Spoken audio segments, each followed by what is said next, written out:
L'emblématique Africa Hall, située dans l'enceinte de la Commission économique pour l'Afrique des Nations Unies, la CEA, à Addis Abeba, a officiellement rouvert ses portes après d'importants travaux de rénovation. La cérémonie qui s'est tenue lundi s'est déroulée en présence du secrétaire général de l'ONU, Antonio Guterres, et du Premier ministre éthiopien, Abiy Ahmed, ainsi que d'autres dirigeants africains. Cette salle a une valeur historique importante en tant que lieu de naissance de l'Organisation de l'Unité africaine. En 1963, elle a en effet accueilli les dirigeants africains pour signer la charte de l'OUA, marquant le début de la quête de l'unité de l'Afrique. Cette récente rénovation a permis non seulement de restaurer sa grandeur d'origine, mais aussi de moderniser l'installation pour refléter l'avenir de l'Afrique sur la scène mondiale.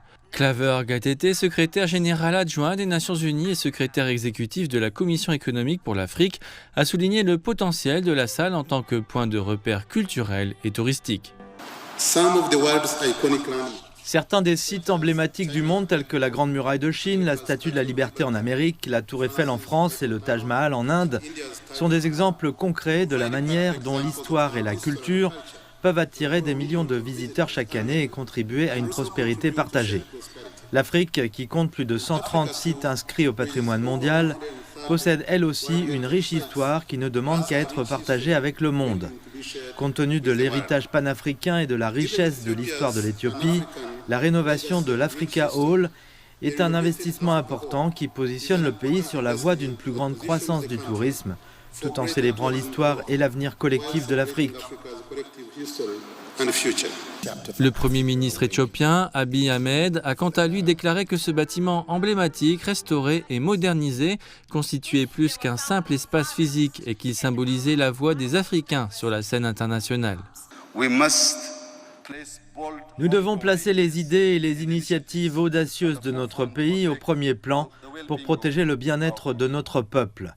Il est vital que les solutions africaines continuent d'avoir la priorité pour relever les défis africains, guidés par la sagesse de nos ancêtres.